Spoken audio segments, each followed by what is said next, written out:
सर्वसामान्यांच्या हक्काचा आवाज जागर जनस्थान।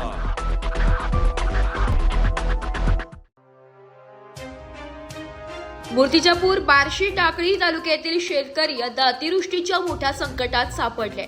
ऑगस्ट व सप्टेंबर 2025 मध्ये झालेल्या अविरत आणि मुसळधार पावसामुळे सोयाबीन, कापूस, तूर, भुईमूग यांसह सर्व पिके पाण्याखाली जाऊन पूर्णपणे नष्ट झाली आहे। त्यामुळे शेतकऱ्यांचे प्रचंड आर्थिक नुकसान झाले असून अनेक शेतकरी हतबलतेच्या अवस्थेत आहेत। या पार्श्वभूमीवर शेतकरी एल्गार समिती बार्शी टाकळी तर्फे मुख्यमंत्री देवेंद्र फडणवीस यांना आमदार हरीशभाऊ पिंपळे यांच्या मार्फत निवेदन सादर करण्यात आले।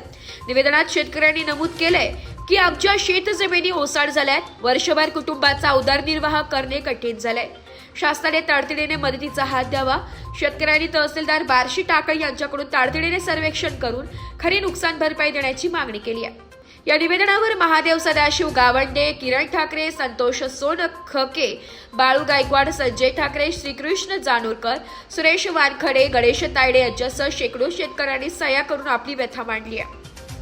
शेतकऱ्यांचा इशारा आहे की जर शासनाने तातडीने मदत केली नाही तर त्यांना कठोर आंदोलनाचा मार्ग स्वीकारावा लागेल। निवेदन सादरीकरणाच्या वेळी शहर ठाणेदार अजित जाधव, उपनिरीक्षक आशिष शिंदे, उपनिरीक्षक पवार तसेच शहर विभागाचे पोलीस बंदोबस्तासाठी उपस्थित होते। या निवेदनामुळे पुन्हा एकदा ग्रामीण भागातील शेतकऱ्यांची बिकट परिस्थिती अधोरेखित झाली असून आता शासनाकडून होणाऱ्या निर्णयाकडे सर्वांचं लक्ष लागलंय।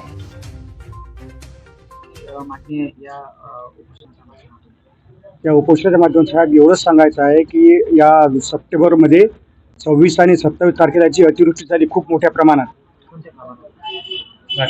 बार्शी टाकळी तहसील अंतर्गत जे आमचे गाव येतात त्यामध्ये एवढ्या मोठ्या प्रमाणात अतिवृष्टी झालेली आहे।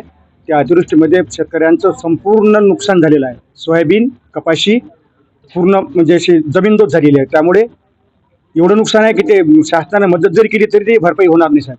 पण आमचं म्हणणं एवढंच आहे की निदान शेतकरी राजा जगला पाहिजे, एक 12 महिने त्याचं आयुष्य त्याला जगता आलं पाहिजे, कुटुंबाचा उदरनिर्वाह झाला पाहिजे।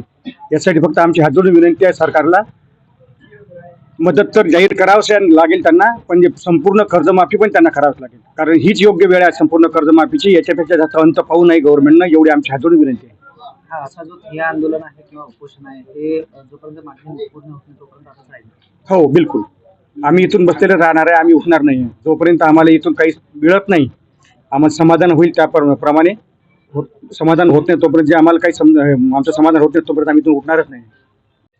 आज रोजी आम्ही आमचे लोकप्रतिनिधी हरीशभाऊ पिंपळे यांच्या घरासमोर बसण्याचा उद्देश आमचा हे आहे की आमच्या अकोला जिल्ह्यातील 7 पैकी 6 तालुके ओला दुष्काळ जाहीर केलेला आहे, परंतु आमचा बार्शी तालुका वगळलेला आहे। आमची हे आमदार साहेबांना एकच विनंती आहे की सततच्या पावसामुळे आमचे अतोनात शेतीचे नुकसान झालेले आहे। जून जुलैमध्ये शेती खरडून गेली आणि उरलेला तोंड घाशी आलेला माल आमचा या सप्टेंबरच्या 26-27 तारखेने उद्ध्वस्त करून टाकलेला आहे। त्यामुळे आम्हाला आमचा शेतकरी राजा, बार्शी तालुक्यातील शेतकरी राजा हा हवालदिल झालेला आहे। यांना न्याय मिळण्यासाठी आणि संपूर्ण कर्जमाफी मिळण्यासाठी आज आम्ही साहेबाच्या घरापुढे उपोषण, आंदोलन, मोर्चा आम्ही कोण्याच थराला जाण्यास तयार आहे। आम्हाला समाधान मिळेपर्यंत आम्ही इथून उठण्यास तयार नाही।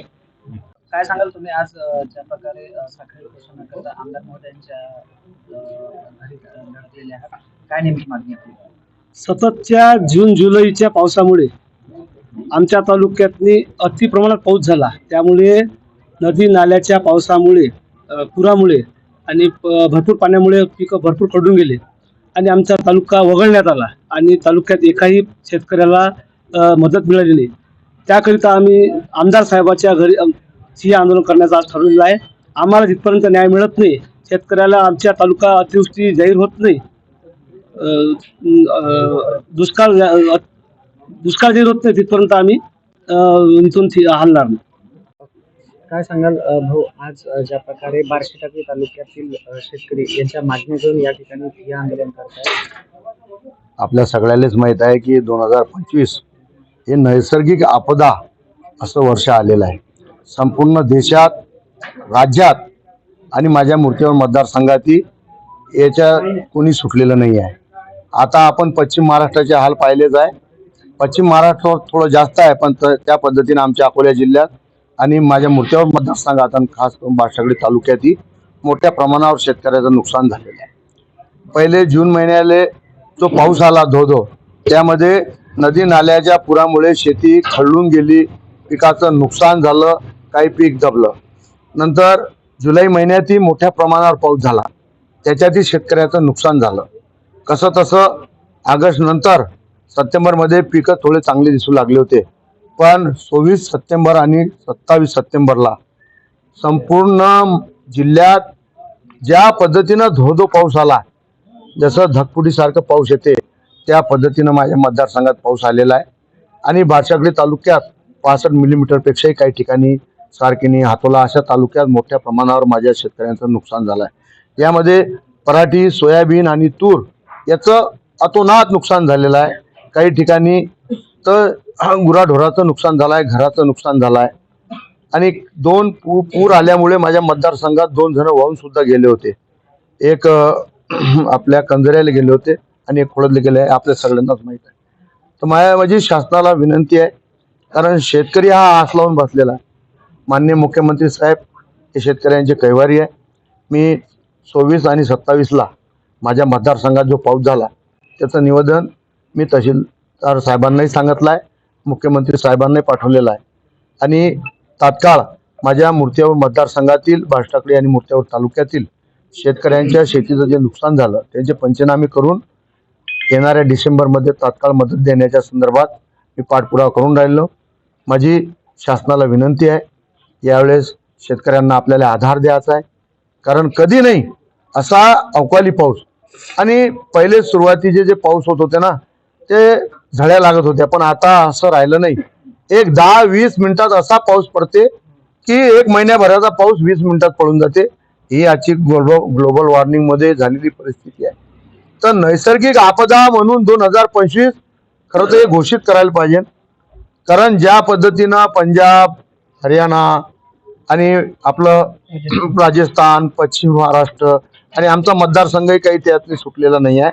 म्हणून मी नम्रतेची आग्रहाची विनंती करतो सीएम साहेबांना आणि प्रशासनालाही विनंती करतो की ज्या ज्या शेतकऱ्यांचं नुकसान झालेलं आहे त्या शेतकऱ्याचे तातडीने पंचनामे करून त्याचा अहवाल आपण शासन दरबारी पाठवावा, जेणेकरून मला येणाऱ्या डिसेंबरच्या अधिवेशनमध्ये माझ्या बळीराजाच्या ज्या काही समस्या, जे नुकसान झालं आहे त्यांना मदत करायची आहे, त्यासाठी मला प्रयत्न करता येईल. आज बारशागडी तालुक्यातील शेतकरी हे ठिय्या आंदोलनासाठी माझ्या इथं आले होते. त्यांनी शांतपूर्वक ठिय्या आंदोलन केलं.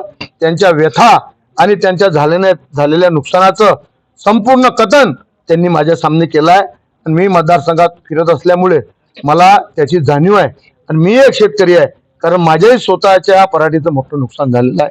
म्हणजे मी ज्या वेळेस शेताच्या इकडे फिरून राहिलो, काय 24 तारखेचा जो पाऊस होता आणि 27चा जो पाऊस होता हा इतक्या जोरानं आणि विशेष करून यावेळी हवा होती, त्यामुळे मोठ्या प्रमाणावर आमच्या मतदारसंघातलं नुकसान झालंय. तर आपण पंचनामे करून शासन दरबारी पाठवावे आणि शासनाने याची दखल घ्यावी आणि येणाऱ्या डिसेंबरमध्ये आम्हाला तातडीने मदत करावी. आमचा तालुका हा दुष्काळग्रस्त जाहीर करावा, मतदारसंघ जाहीर करावा अशी मी शासनाला विनंती करतो. जागर जनस्थानसाठी कॅमेरामॅन श्याम वाळस्कर सह ब्युरो चीफ प्रतीक उरेकर, मूर्तिजापूर.